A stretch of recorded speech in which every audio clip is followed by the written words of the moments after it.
On the evening of March 4th, 1986, the town of Salem, Oregon, was cloaked in rain. The kind of cold, relentless rain that silenced everything. No birdsong, no dogs barking, just the steady hiss of water against pavement. Weather reports had warned of flooding in low areas and poor visibility on back roads.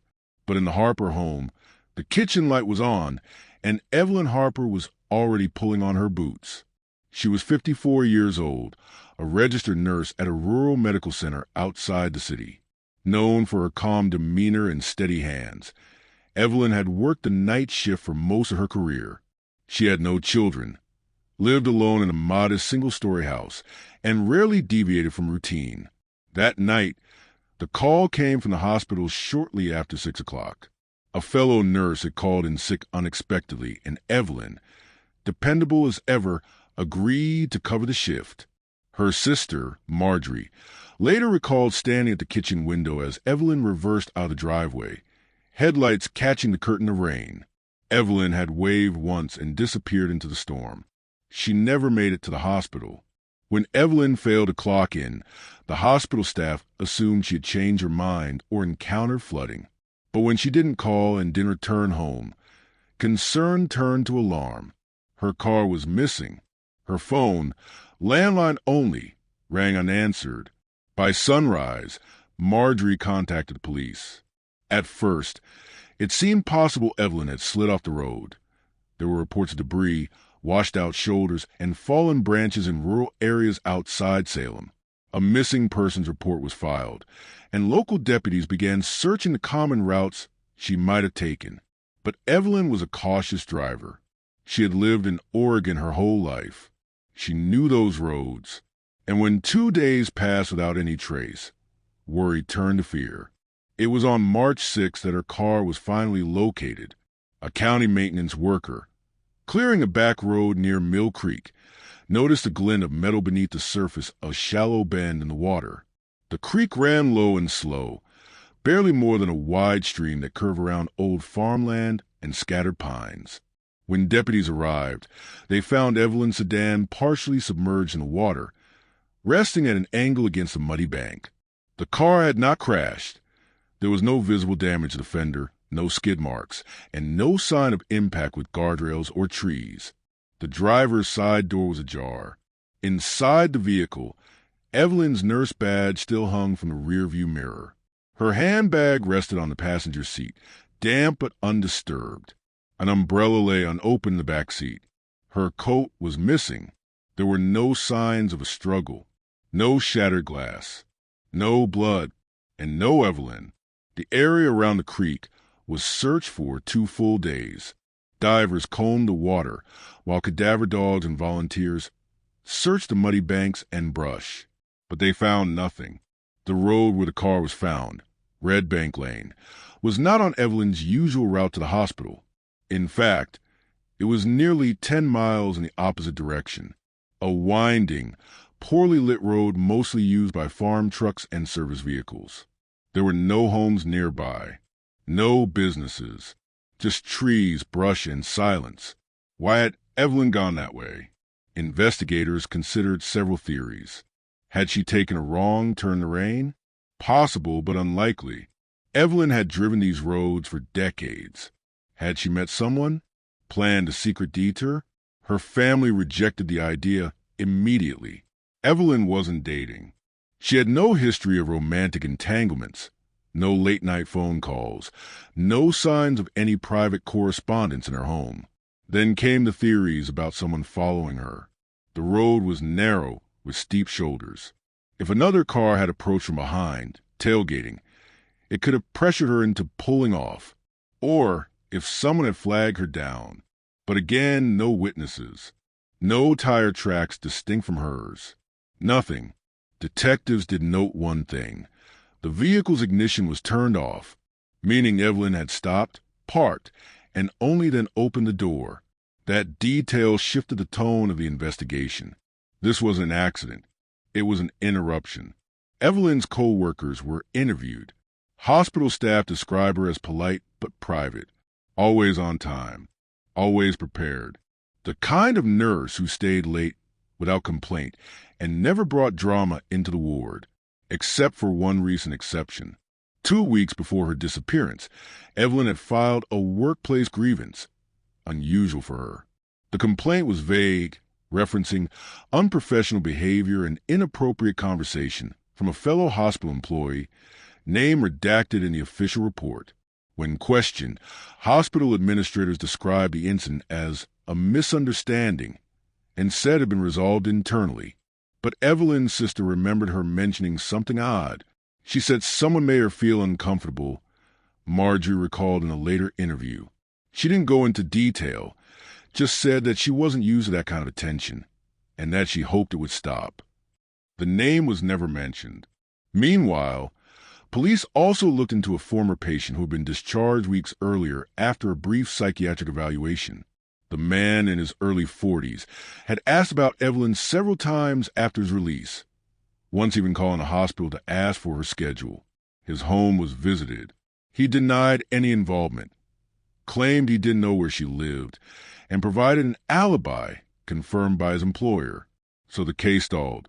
Evelyn's disappearance became one more unsolved line in the police archives. With no body, no clear evidence of foul play, and no suspect, the case remained open but dormant.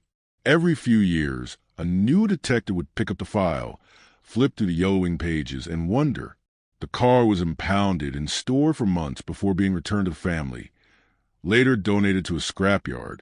Time passed, but Evelyn Harper remained missing, and Salem, Oregon, carried the silence.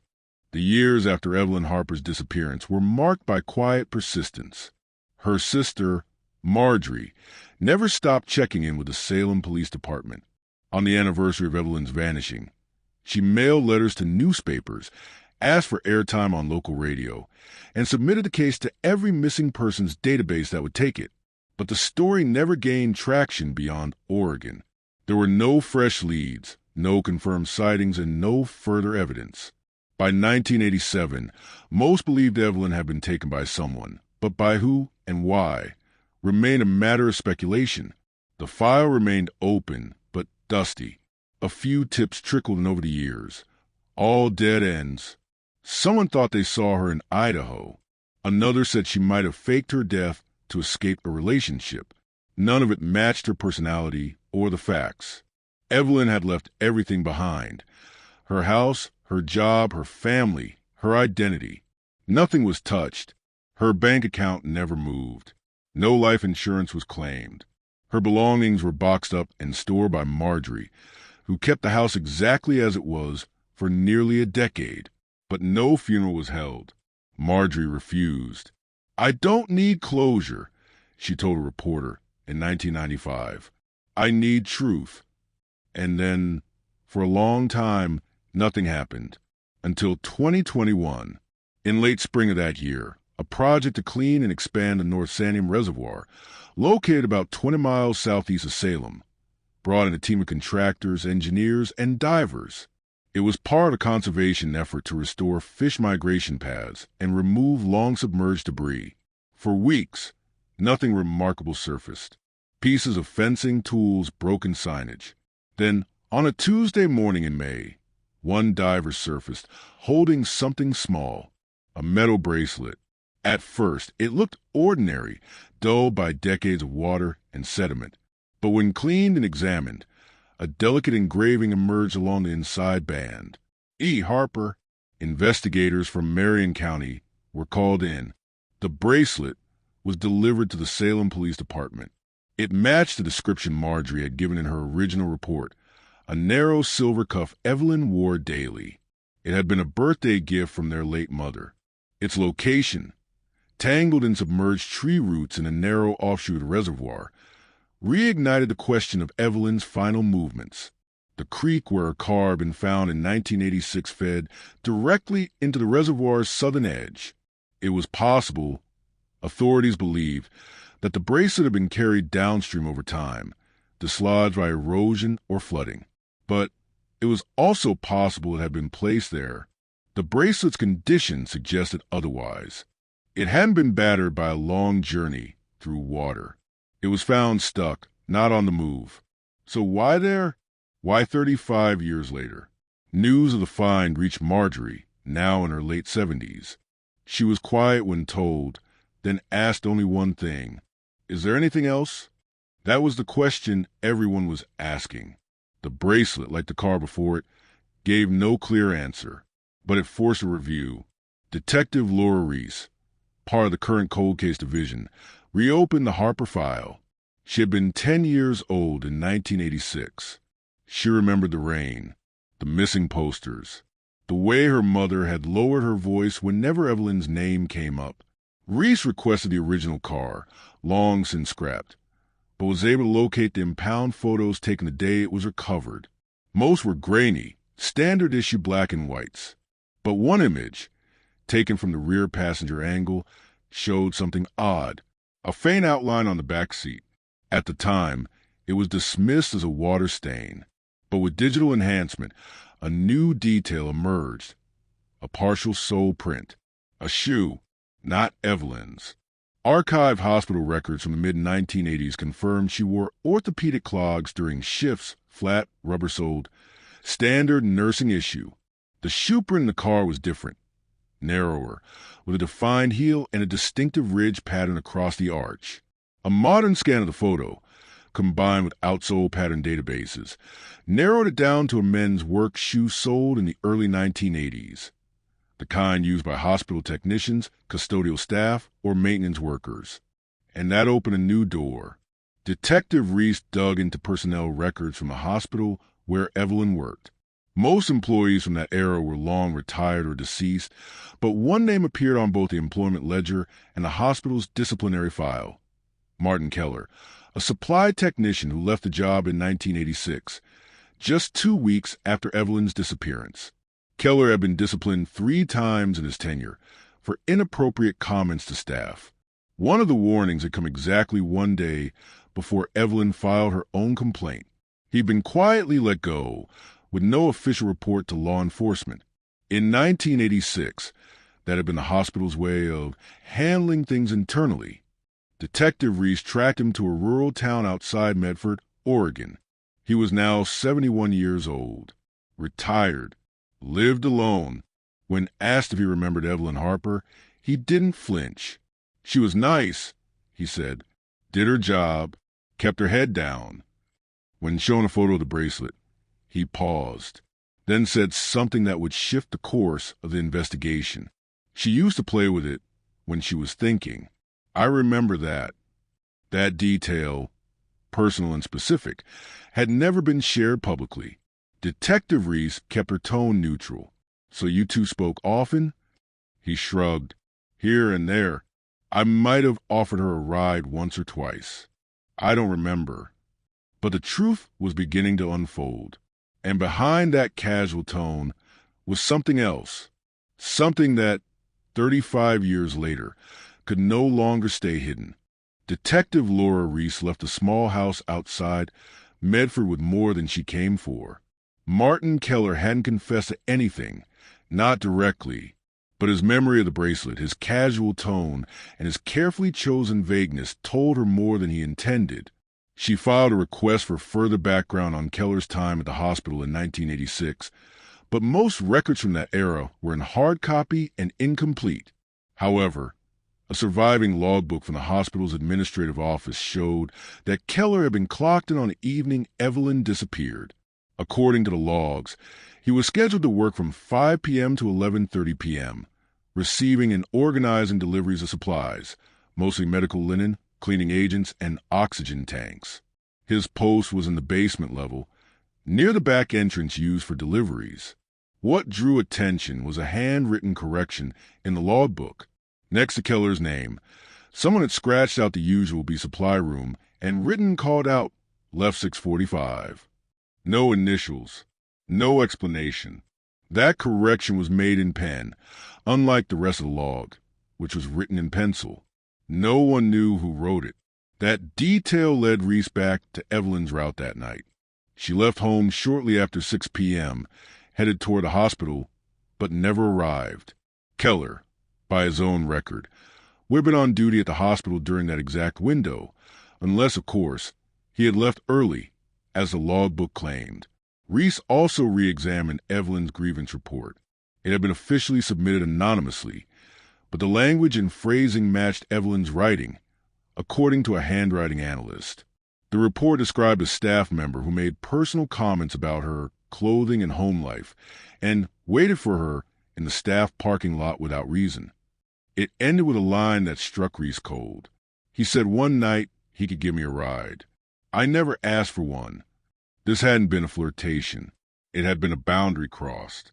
Evelyn, the kind of person who avoided conflict, had finally said something, and that something might have cost her. With this context, Detective Reese submitted a request to search the location where Keller had lived in 1986. The old house had been demolished years ago, but the property records led her to another discovery. In 1986, shortly after leaving the hospital, Keller had sold the house for cash, packed up, and moved out of the Salem area. There had been no funeral, no obituary, but he had left. The pattern was troubling. Reese then contacted a forensic team to analyze the archival photo of Evelyn's car again, this time with new focus: the trunk. In one image, the trunk appeared slightly misaligned, not enough to suggest damage, but just enough that it might not have been fully latched. With no access to the original vehicle, they couldn't confirm it forensically, but the visual clue suggested someone might have placed something in the trunk and then closed it in haste. The detail felt like a whisper. Another thing Evelyn never got to say. Meanwhile, Reese returned to interview Keller again, not with direct accusations, but with questions she knew might rattle him. This time, he was less casual. When she asked about the night of March 4th, he insisted he had stayed home. I didn't even know she'd gone missing until weeks later, he said. But you left work early that night, Reese said. I was sick. Who did you tell? I don't remember. He rubbed his hands together, avoided eye contact. His voice grew lower. Then Reese asked the question that made him go still. Why would Evelyn be 10 miles off her route to the hospital?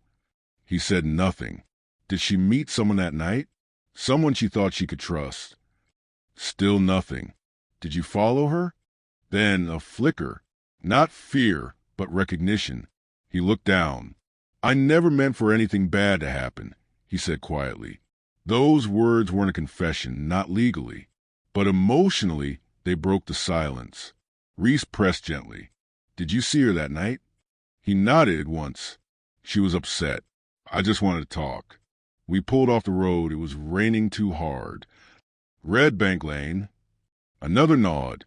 I didn't plan anything. She just didn't want to hear it. I tried to explain, and she said no, and then he didn't finish the sentence. She got out of the car? A pause. She slipped? I think she slipped. And then I panicked. It came out like a breath he'd held for 35 years. Detective Reese sat back in silence.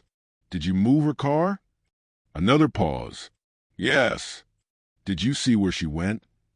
He shook his head. I didn't even look back. Reese knew the next steps.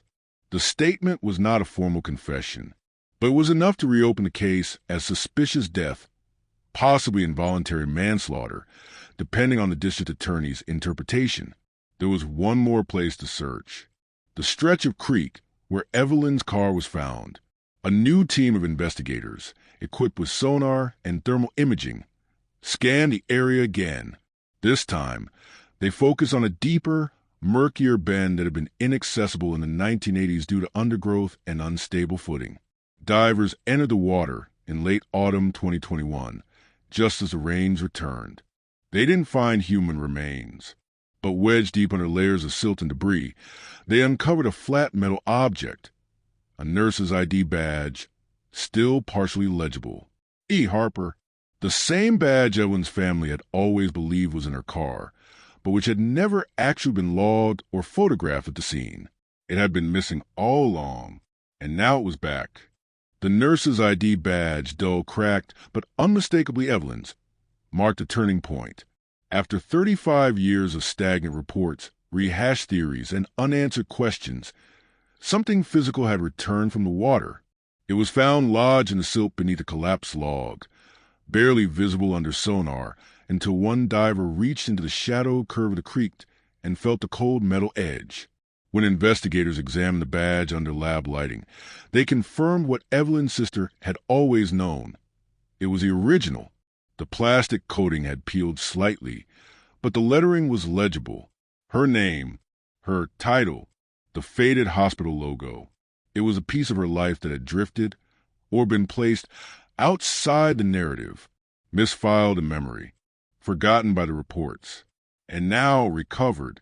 Detective Laura Reese returned to the station late that evening and added the badge to the growing evidence display. Next to it, the bracelet found in the reservoir, the enhanced image of the shoe print, and a typed transcript of her second interview with Martin Keller.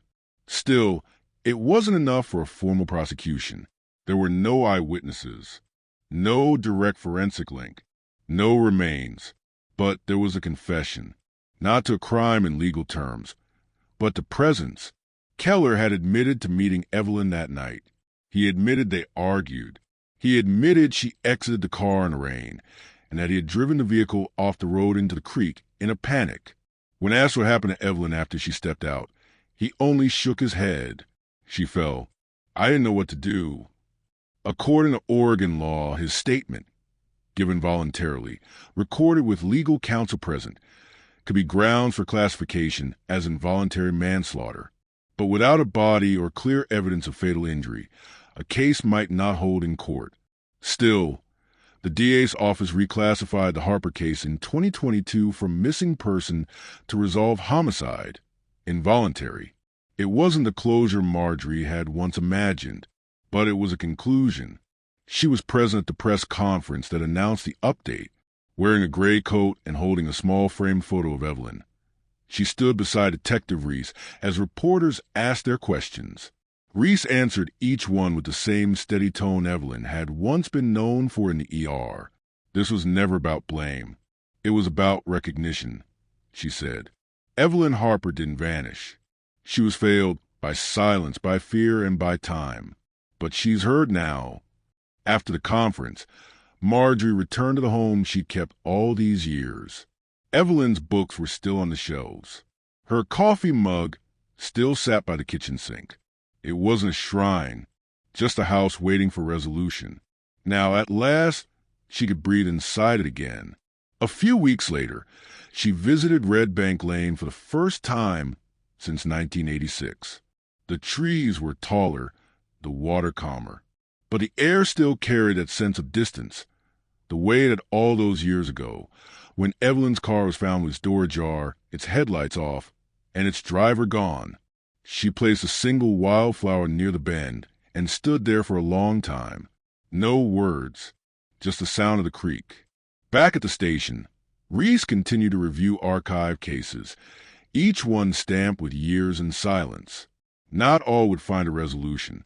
Not every story would end with a badge or a confession. But Evelyn's did, and that mattered. In the spring of 2023, a small memorial plaque was installed near the bend on Red Bank Lane, just beyond the water's edge. It reads, "In memory of Evelyn Harper, 1932 to 1986. Nurse, sister, never forgotten. The community, quiet but present, attended the unveiling."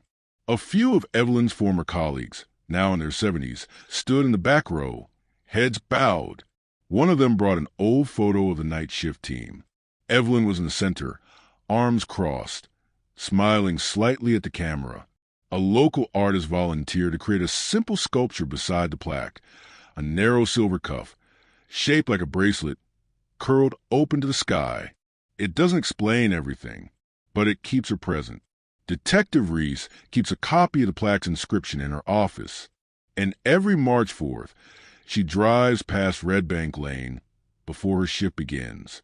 No headlines, no ceremony, just remembrance, the kind Evelyn Harper had given to so many others, now finally given back to her. The final chapter of Evelyn Harper's case did not arrive with a grand moment. No late-night arrest, no courtroom drama, no found remains. Instead, it came in a series of quiet acknowledgments, a town remembering its own, a retired man facing the weight of silence, and a family learning how to hold closure without the answers they had once demanded. Martin Keller was never tried in court. The Marion County District Attorney's Office cited insufficient forensic evidence for prosecution. The confession, while emotionally powerful, lacked legal grounding. 35 years had passed. The statute of limitations on certain charges had expired. Without a confirmed cause of death, a jury trial could fall apart. But the case wasn't ignored. In a public record update issued in September 2022, the Salem Police Department formally reclassified the status of Evelyn Harper's file. Case closed, homicide, non-criminal resolution, confession on record. The language was clinical, precise, designed to finalize, not dramatize. And yet for Marjorie Harper, it was more than ink on a document. It meant the story would not be handed off again. Reopened every decade by a new detective, another interview, another hope. It meant Evelyn could stay in the past, not as a mystery, but as a memory. Martin Keller passed away in early 2023 from natural causes. He left behind no family, no published obituary, and no further comment on the case. He had moved once more before his death to a small assisted living facility, where he lived his final year under a different name. Detective Reese was notified of his passing by a former colleague. When she read the message, she felt something unexpected. Not satisfaction and not frustration, just a quiet understanding that some people leave behind shadows instead of answers. She still kept the original interview notes, handwritten and marked with underlines. The sentence she had underlined twice. She slipped, and the one that followed. I didn't look back.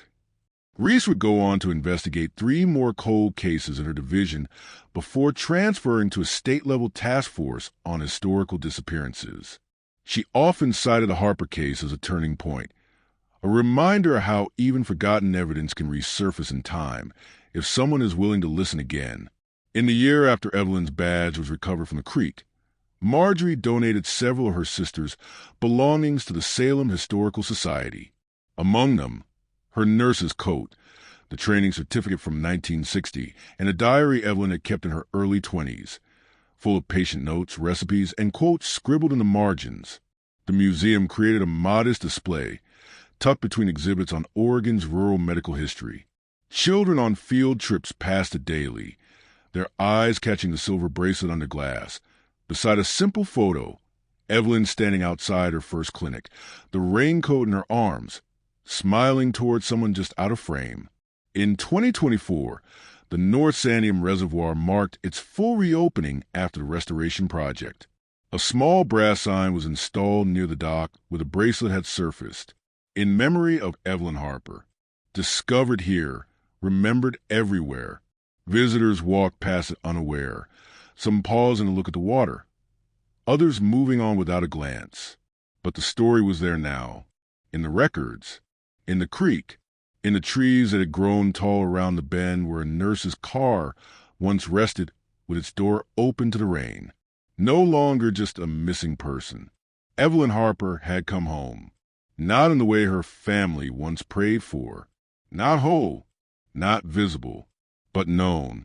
And in stories like hers, that knowing is everything.